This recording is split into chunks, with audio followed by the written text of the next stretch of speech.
14h30, 15h30, l'heure du crime sur RTL. Jean-Alphonse Richard. Je dois être la dernière personne à qui il a parlé. Je me dis maintenant que quand je l'ai appelé, l'assassin était derrière la porte. Bonjour, qui a tué Vincent Dorado ? Un jeune professeur de 33 ans abattu chez lui près d'Ajaccio. Un homme tranquille qui n'avait que des amis et semblait vivre la plus paisible des existences. 5 ans et demi après ce meurtre de sang-froid totalement inexplicable et inexpliqué, la justice et les gendarmes lancent ce soir à 21h un appel sur M6 dans l'émission Appel à témoins, émission à laquelle l'heure du crime est associée. Vous pourrez appeler si vous savez quelque chose sur ce meurtre mystérieux ou si un détail, même infime, vous revient en mémoire. Car à ce jour, l'histoire de la mort de Vincent Dorado demeure une énigme. Toutes les pistes possibles ont été passées en revue. Vengeance d'un mari jaloux, querelle de chasseurs, méprise et même crime de femme. Pourquoi avoir tué Vincent Dorado ? Qui gênait-il à ce point-là ? Un témoignage va-t-il tout changer ? Question dont nous allons débattre avec nos invités. 14h30, 15h30, l'heure du crime sur RTL. Aujourd'hui dans l'heure du crime, le meurtre inexpliqué de Vincent Dorado en Corse du Sud. Un jeune professeur célibataire qui n'a jamais fait parler de lui et qui ce soir d'hiver 2016 est chez lui, un village près d'Ajaccio. La nuit d'hiver est tombée depuis longtemps, ce lundi 18 janvier 2016, sur la Corse et sur le village d'Afa, une commune de 3000 habitants à une douzaine de kilomètres d'Ajaccio. Le chemin des Moulins est une voie étroite qui débouche certes sur un centre commercial, mais reste peu fréquenté et cerné par un épais maquis. Aux alentours de 21h10, un couple et leurs enfants perçoivent 2 sourdes et puissantes détonations provenant de la maison mitoyenne, celle de leur voisin et ami, Vincent Dorado. 2 coups de feu distincts. La voisine est la première à se précipiter dehors, elle fait quelques pas, voit que la porte du professeur est grande ouverte, son corps gît allongé sur le dos dans l'entrée. Il y a beaucoup de sang sur le sol et des éclaboussures sur les murs. Les secours sont aussitôt alertés, il est alors 21h13. À son arrivée, le médecin du SMUR d'Ajaccio ne peut que constater le décès de Vincent Dorado, 33 ans, professeur au collège de Baleone, la commune voisine. Les légistes établissent que la victime a reçu 2 projectiles qui ont provoqué une hémorragie massive. Le premier a été tiré à quelques mètres alors que le professeur venait probablement d'ouvrir sa porte. Le deuxième à environ 1 mètre alors qu'il était au sol. Une balle manifestement destinée à l'achever. C'est une arme de calibre 12 à canon lisse qui a été utilisée. La munition est de la chevrotine, utilisée pour la chasse au gros gibier. Les gendarmes procèdent aux premières constatations, mais ils ne trouvent aucun indice digne de ce nom. Seul un bout de cartouche est retrouvé. L'arme du crime n'est pas sur place. Le domicile du célibataire n'a pas été fouillé. La piste d'un cambriolage qui aurait mal tourné est rapidement exclue. Hormis le bruit généré par les coups de feu, personne n'a rien entendu dans le voisinage. Le couple d'amis n'a vu personne et n'a entendu aucun véhicule dans ce chemin très peu fréquenté. Il se pourrait donc que l'agresseur soit venu à pied et soit reparti de la même façon. La victime ne semblait pas aux abois ce jour-là, ni sous le coup d'une menace immédiate. Ce 18 janvier, Vincent Dorado a quitté le collège de Baleone vers 17h30. En chemin, il a appelé sa sœur Céline, avec qui il a plaisanté. À 19h15, il a conversé avec sa mère, Evelyne. Il lui a dit qu'il préparait des gâteaux pour les apporter le lendemain à une réunion de profs. Pour les enquêteurs, impossible à ce stade d'échafauder une explication à propos du meurtre. La victime, née le 1er novembre 1982 à Ajaccio, est revenue vivre et exercer sur son île natale 2 ans auparavant. Le professeur de SVT, Sciences et Vie de la Terre, est un enseignant brillant. Il est titulaire du CAPES, d'un DEA, et vient d'obtenir son agrégation. Il a exercé sur le continent, mais a tout mis en œuvre pour pouvoir travailler en Corse. Il s'est même pacsé avec son meilleur ami, avec lequel il n'a jamais vécu et n'entretenait aucune relation sentimentale, juste dans le but d'obtenir sa mutation près d'Ajaccio, la région de son enfance. Un stratagème qui a fini par fonctionner. Il a retapé lui-même la maison achetée à Afa. Vincent Dorado a eu quelques liaisons épisodiques avec des jeunes femmes de son âge, mais est resté célibataire. C'est un garçon qui aime la nature, la plongée sous-marine et la chasse au harpon. Il lui arrive d'aller dîner chez des amis, mais sinon, il ne sort pas, préférant les livres à la télévision, qui n'est même pas installée chez lui. Et on parle donc de ce début d'enquête avec notre premier invité dans l'heure du crime, colonel Nicolas Michel, bonjour. Oui, bonjour. Merci beaucoup, colonel, d'avoir accepté l'invitation de l'heure du crime, qui est un moment important aujourd'hui, avec l'émission de M6, dont on parlera bien sûr tout au fil de cette heure du crime et cet appel à témoins que vous allez lancer. Tout de suite, je voudrais, colonel, qu'on vienne avec vous sur ce début d'enquête. On va étaler l'enquête dans le temps, mais ce tout début d'enquête et les constatations que vous faites, je rappelle que vous êtes commandant de la section de recherche de la gendarmerie d'Ajaccio, vous connaissez donc parfaitement ce dossier. Cette scène de crime, colonel Michel, c'est une exécution, il n'y a pas d'autre mot. Alors, ce que l'on peut dire, déjà, c'est que ce crime ne doit rien au hasard, effectivement, puisque c'est un crime qui a été, on peut dire, bien préparé. Nous n'avons pas trouvé de traces. Donc, sans parler d'exécution, on peut dire vraiment que c'est un crime qui a été minutieusement préparé, effectivement. Est-ce qu'on peut dire, colonel Michel, que la victime, monsieur Dorado, a ouvert sa porte à la personne qui allait finalement le tuer ? Alors, ce que l'on peut dire, c'est que les voisins n'ont pas entendu sonner, n'ont pas entendu taper à la porte, leur chien n'a même pas aboyé. Vincent Dorado a vraisemblablement ouvert à son agresseur et c'est à ce moment-là qu'il a été atteint mortellement par 2 coups de fusil de chasse. Et atteint pas d'une façon quelconque, puisque la personne tire une première fois à 2-3 mètres environ, et ensuite elle revient pour probablement l'achever, il faut dire les choses comme elles sont. C'est-à-dire qu'il y a une volonté manifeste, non pas de blesser ou de faire peur, mais véritablement de tuer. Effectivement, le premier coup de feu est appliqué à l'extérieur du domicile et il est suivi quelques secondes après par un second tir à l'intérieur de l'habitation qui démontre la détermination de l'auteur. La détermination et aussi du sang-froid, parce que cette personne n'a pas eu peur finalement de se faire repérer, même si elle est partie très vite. Il y a une espèce de volonté absolue d'aller jusqu'au bout du geste. Effectivement, en appliquant 2 coups successifs, en prenant le temps de recharger son fusil, on y viendra peut-être un petit peu plus tard. Bien sûr. On a effectivement la démonstration d'une volonté farouche de tuer Vincent Dorado. Adrien Cadorel, bonjour. Bonjour Jean-François. Merci d'être dans le studio de l'heure du crime sur RTL. Vous êtes journaliste police-justice à M6, producteur adjoint de l'émission Appel à témoins, dont on va longuement parler au cours de cette heure du crime. Vous avez mené l'enquête pour M6 sur cette affaire, l'affaire Dorado. À quoi ressemble, Adrien Cadorel, ce chemin des Moulins et ce village d'Afa qui sert de scène de crime finalement? Alors la scène de crime en tant que telle, on n'y arrive pas du tout par hasard. C'est-à-dire qu'on y arrive parce qu'on a choisi d'y arriver. C'est un petit lotissement qui, vous l'avez dit, à une dizaine de kilomètres d'Ajaccio. Et on y arrive après une route sinueuse en béton qui est longue de quelques kilomètres. Et c'est la fin d'un petit lotissement où se trouve la maison de Vincent Dorado. Et face à cette maison, il y a le maquis. Ce qui fera dire d'ailleurs aux enquêteurs ensuite, à la suite de leurs investigations, que la personne qui était présente ce soir-là a probablement pris la fuite par le maquis. Voilà, c'est un endroit qui est reculé. Il y a quelques voisins qui vivent à proximité. Voilà, mais c'est pas un endroit qu'on découvre par hasard. Voilà, c'est très important comme détail, comme le soulignait le colonel Michel. On vient pas là par hasard. C'est quelqu'un qui connaît les lieux, ou en tout cas a peut-être même attendu sa victime, qui est dans cet environnement assez sauvage. Donc c'est quelqu'un qui connaît. Il n'est pas venu là comme ça, il s'est pas baladé en disant je vais faire un carton sur le premier venu. Tout à fait, Jean-Alphonse. C'est pas du tout. Voilà, on sait que c'est quelqu'un qui a pris le temps, en tout cas probablement en tout cas de faire des repérages ou d'attendre de pouvoir passer à l'acte.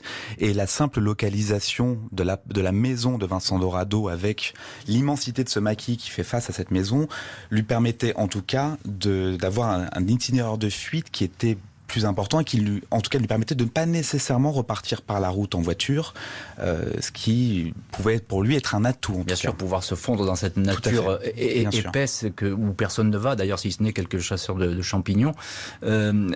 Qui est, Adrien Codorel, qui est Vincent Dorado ? Alors je l'ai rapidement décrit, c'est un prof, mais finalement il a une trajectoire assez lisse, Vincent Dorado. Vincent Dorado, c'est le fils idéal, l'homme idéal et le professeur idéal. En tout cas, c'est le mot idéal qui va revenir auprès des enquêteurs quand ils vont s'intéresser pendant les investigations à la personnalité de Vincent.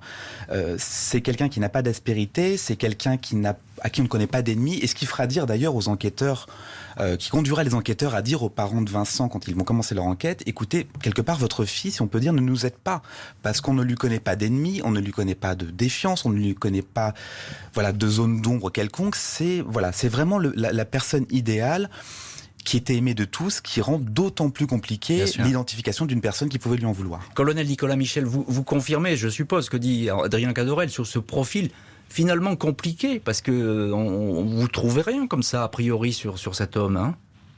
Effectivement, c'est Vincent Dorado, comme l'a dit Adrien Codorel, est un jeune homme qui est tourné vers la nature, qui est proche de ses amis, qui est un homme sans histoire, aimé, respecté de ses élèves, et qui fait partout l'unanimité. Et on a eu énormément de mal, bien entendu, à trouver des éléments qui pouvaient l'accrocher ou des différends dans lesquels il aurait pu être impliqué. Il n'a que des amis, c'est ça ? On peut le résumer comme ça ? Alors, effectivement, au début, on pourrait dire qu'il n'a que des amis. Nous avons fait énormément de recherches, d'interrogatoires, etc. Et nous n'avons pas pour l'instant trouvé de zone d'ombre le concernant.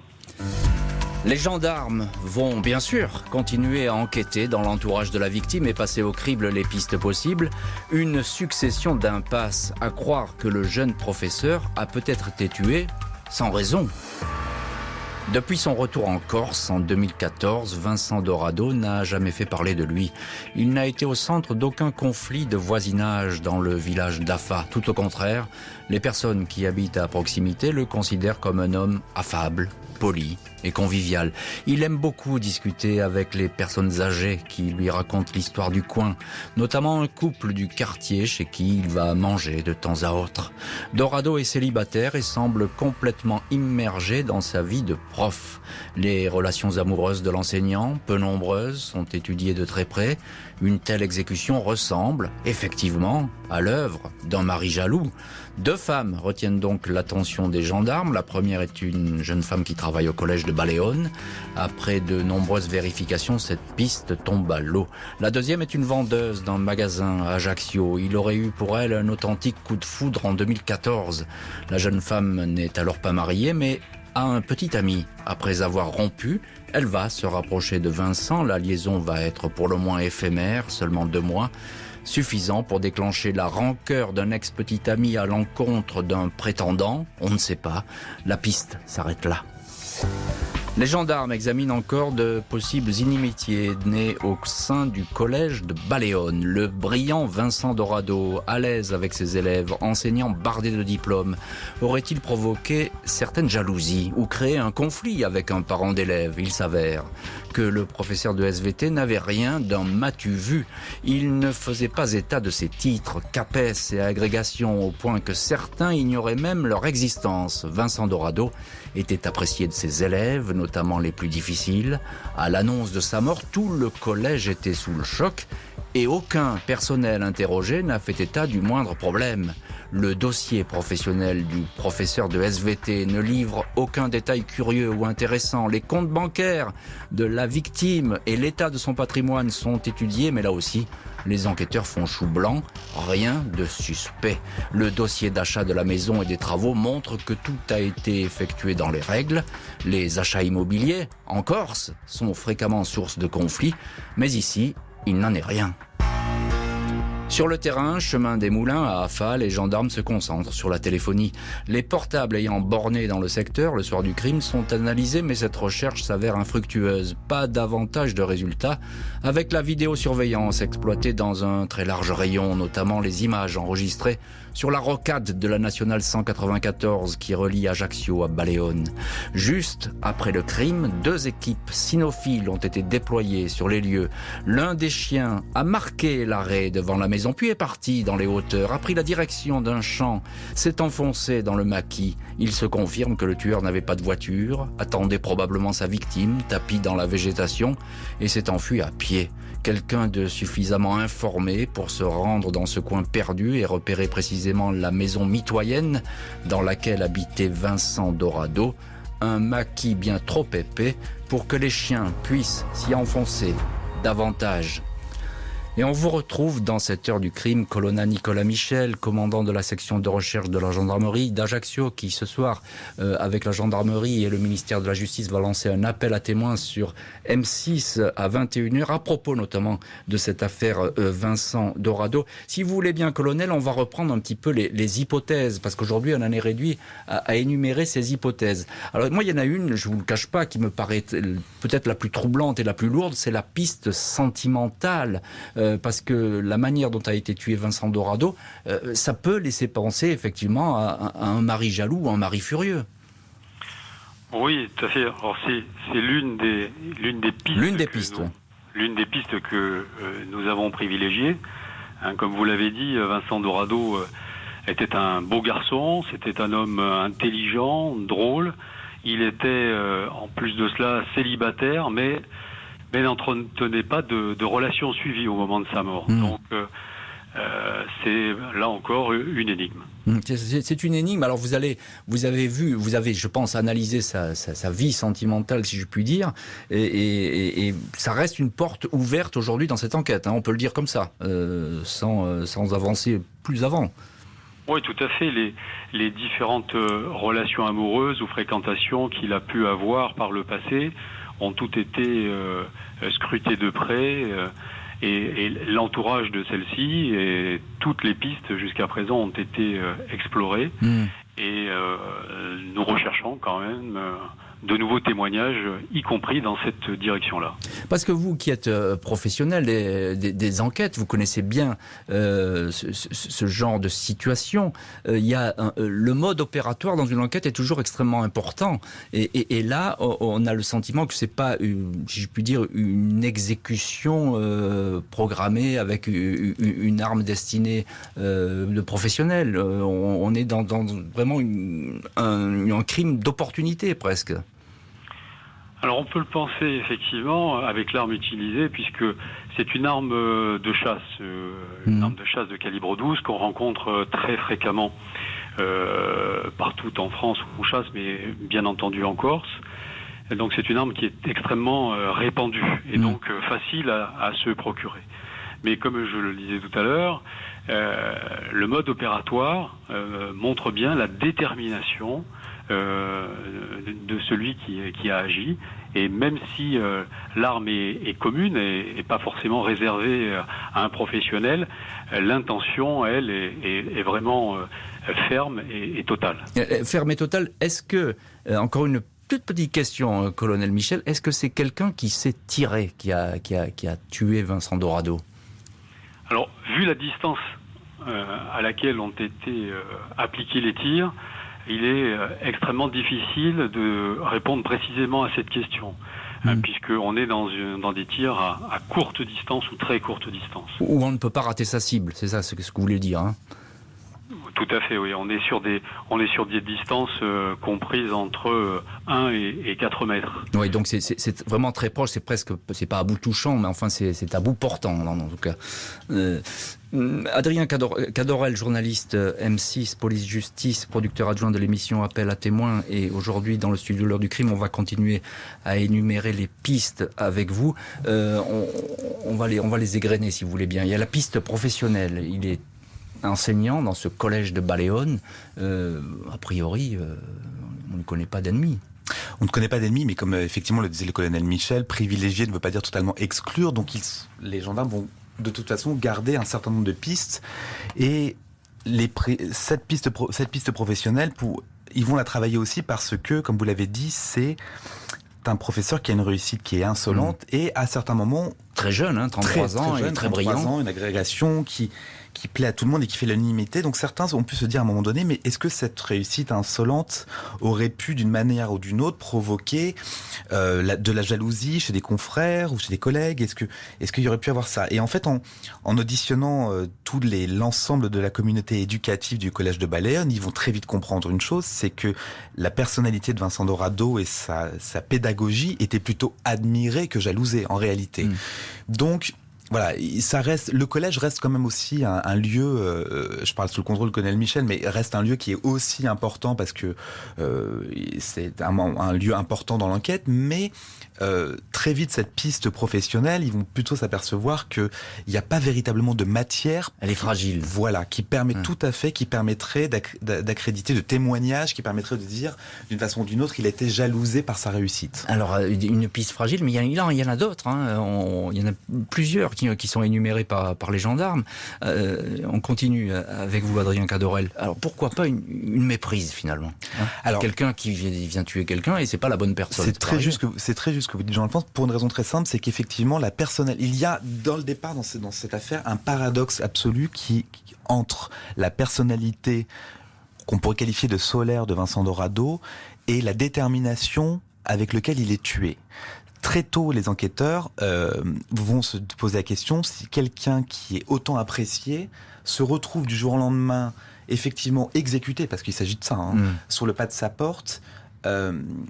On peut se dire qu'il y a peut-être une méprise. Peut-être que la personne qui est venue cherchait peut-être une autre personne, à taper peut-être à la mauvaise porte. Il faut rappeler que Vincent Dorado habite une maison qu'il a construite lui-même, mais qu'il a divisée en deux. Oui, qui est mitoyenne. Qui est mitoyenne. Il habite le côté droit de cette maison quand on la regarde, et le côté gauche est loué. Et il y avait à cette époque, effectivement, chez ses voisins, un jeune adolescent qui pouvait être connu des enquêteurs parce qu'il était peut-être un peu turbulent, mais très rapidement on s'est aperçu que voilà, c'était pas une erreur, c'est bien Vincent Dorado qui était visé. Les investigations ne vont pas apporter d'éléments pouvant éclaircir la mort du professeur. Il va falloir attendre 1 an pour que surgisse un indice capital, une pièce à conviction de premier plan, la possible arme du crime. Jeudi 9 mars 2017, 14 mois après la mort de Vincent Dorado, son voisin, celui-là même qui avait appelé les secours, parcourt le maquis dans le quartier du chemin des Moulins. L'homme s'est frayé un chemin à travers la végétation drue et dense afin de pouvoir cueillir des asperges sauvages. À 300 mètres de la maison du crime, il aperçoit une arme, le canon planté dans le sol, la crosse en l'air, retenu par les branchages. Les gendarmes sont aussitôt alertés. L'arme qui est rouillée, détériorée, est un fusil de chasse de calibre 12, le même calibre utilisé pour abattre le professeur. Elle pourrait être l'arme du crime. Il n'y a plus aucune cartouche à l'intérieur. Ce fusil de marque Simplex, fabriqué par la manufacture de Saint-Étienne, Manufrance et Monocoup. Le tireur a donc été obligé de recharger une cartouche et de réarmer pour tirer une deuxième fois sur Vincent Dorado, preuve de la froide détermination de l'agresseur. Le fusil est une arme très ancienne. Il a été fabriqué il y a plus de 60 ans, en 1953. Il a longtemps été en vente libre, dispensé de déclaration, et sa trace s'est perdue au fil des propriétaires successifs. Si l'arme du crime ne parle pas, elle recèle toutefois un précieux indice. La trace complète d'un ADN féminin, trace inconnue au fichier national des empreintes génétiques, le FNAEG. Tout est alors mis en œuvre pour retrouver le profil génétique de cette femme. Le juge d'instruction décide d'une vaste campagne de tests ayant pu avoir un lien de près ou de loin avec la victime. Une professeure, une commerçante, une voisine, une amie, une parente, etc., etc. Au total, 287 tests ADN concernant des femmes vont être pratiqués sur le continent et en Corse, aucun refus. Le laboratoire mobile de l'Institut de recherche criminelle de la gendarmerie, un camion technique, est dépêché sur place pour accélérer les résultats. Une tente blanche érigée sur la base aérienne d'Aspreto, à côté d'Ajaccio, pour accueillir les personnes convoquées. Malgré le nombre élevé de tests, l'IRCGN est forcé de constater qu'aucun profil ne correspond, aucune correspondance ne peut être établie avec la trace retrouvée sur le fusil Simplex. Colonel Nicolas Michel, vous êtes commandant de la section de recherche de la gendarmerie d'Ajaccio. Évidemment, cette découverte et ce fusil, c'est important. Est-ce qu'on sait aujourd'hui si c'est vraiment l'arme du crime ? Eh bien, c'est la deuxième énigme de ce dossier, puisque, effectivement, cette arme a été découverte à 300 mètres du domicile de Vincent Dorado. Son calibre, un calibre 12, est parfaitement compatible avec le crime qui a été perpétré ce soir-là. Elle est, et ça les experts vont le démontrer, elle est encore au moment où nous l'avons découvert en parfait état de fonctionnement. Alors on ne peut pas, bien entendu, l'écarter totalement du dossier, puisque c'est un des éléments capitaux que nous avons. Un petit point troublant, colonel Michel, pourquoi un tireur abandonnerait-il une arme aussi près du lieu du crime ? Qu'est-ce qui peut se passer dans la tête d'un tueur à ce moment-là ?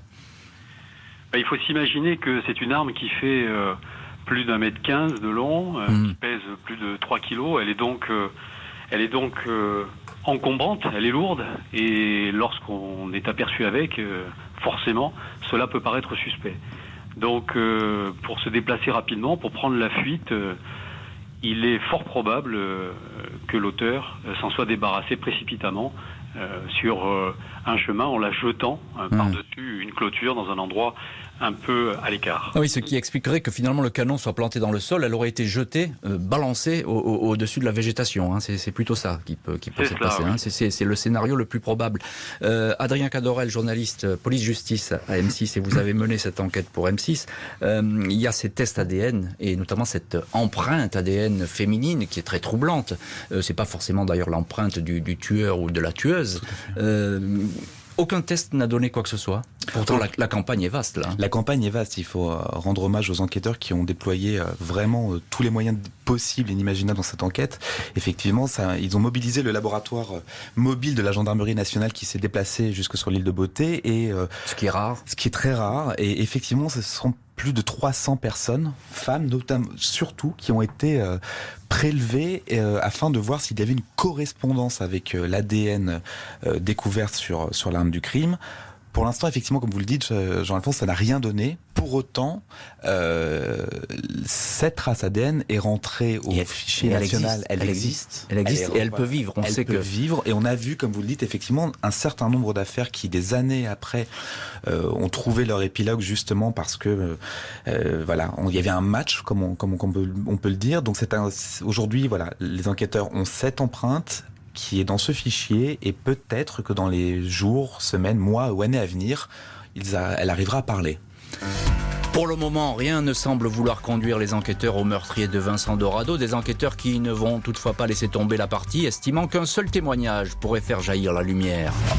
Le 12 mars 2021, la procureure d'Ajaccio, Karine Greff, le patron de la section de recherche de la gendarmerie, Nicolas Michel, et le directeur d'enquête, l'adjudant Olivier Tirlic, lancent un nouvel appel à témoins pour relancer le dossier. La procureure cherche à savoir si des personnes qui ne se sont pas manifestées jusque-là se souviennent d'un quelconque détail, même sans importance, un comportement suspect, des informations sur la vie de la victime qui pourraient éclairer ce règlement de compte sous un jour nouveau. Des enquêteurs qui braquent aussi leurs projecteurs sur le fusil Simplex retrouvé dans la végétation.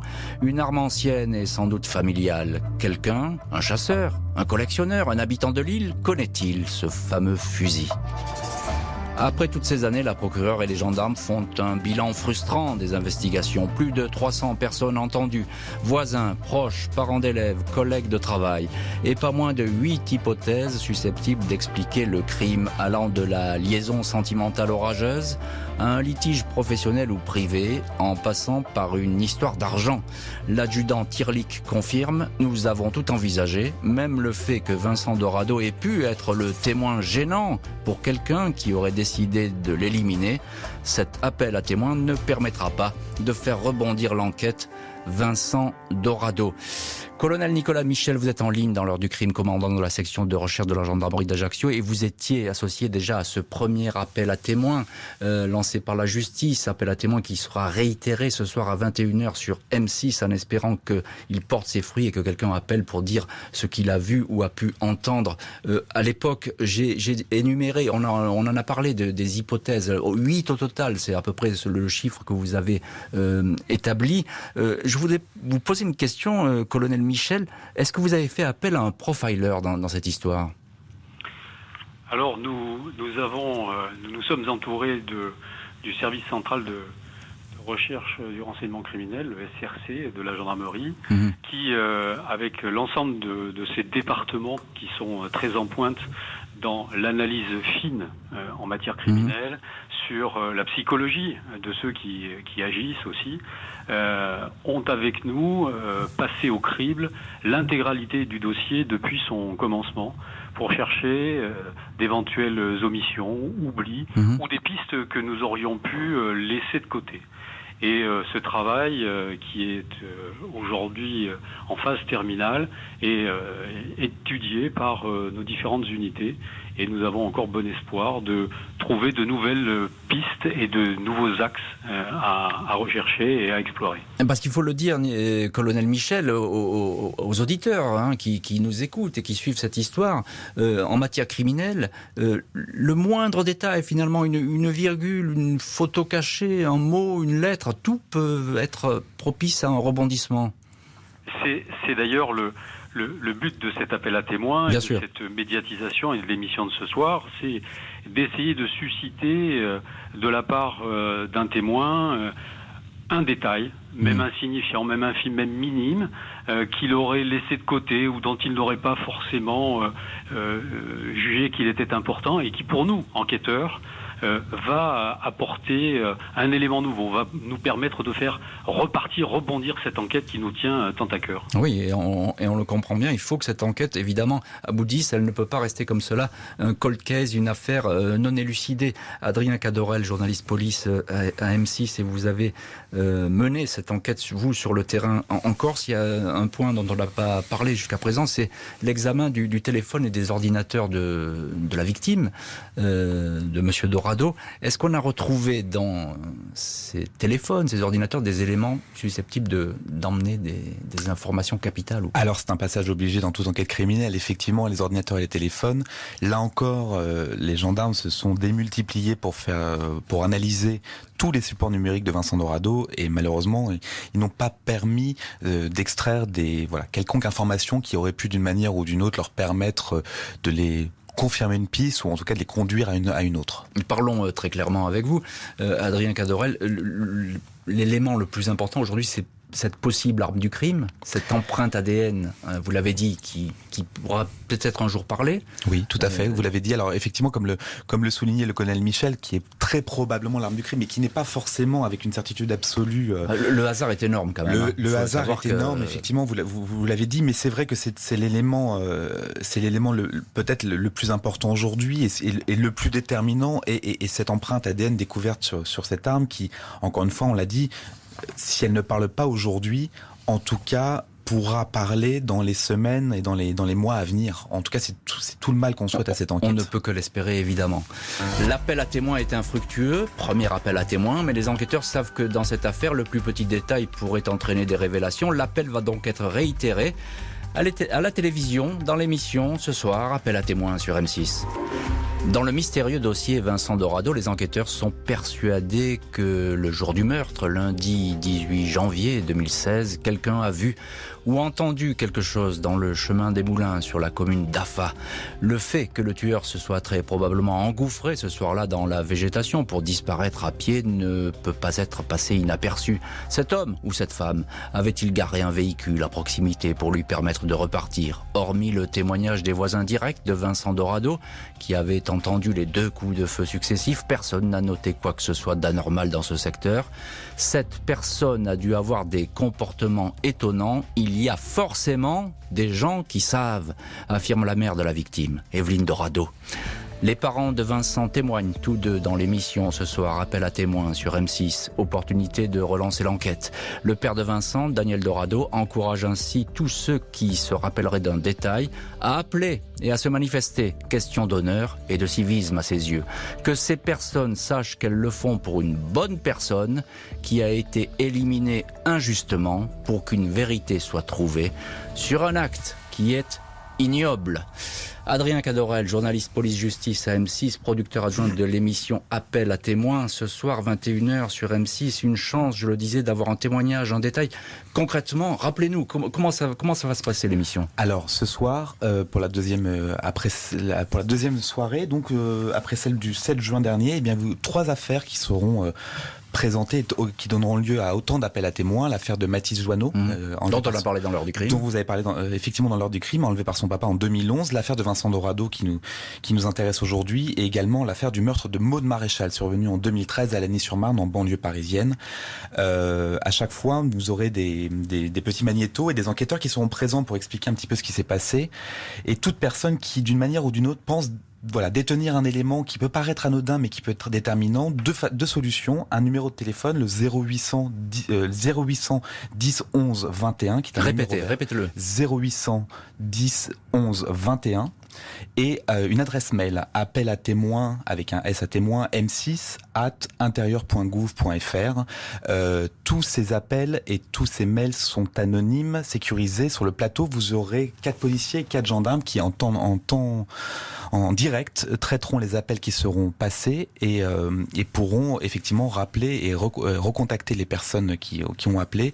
Tout se fait avec la garantie d'un anonymat total pour effectivement garantir que ces éléments puissent être en tout cas transférés à l'enquête dès lors que les enquêteurs jugeront qu'effectivement les éléments donnés sont intéressants pour l'enquête. Bien évidemment, oui. Colonel Nicolas Michel, commandant de la section de recherche de la gendarmerie d'Ajaccio, les policiers ce soir et les gendarmes sur M6 derrière leur pupitre à l'écoute des personnes qui peuvent appeler vont finalement trier, ils vont regarder ce qui vaut le coup d'être retenu ou pas, c'est ça ?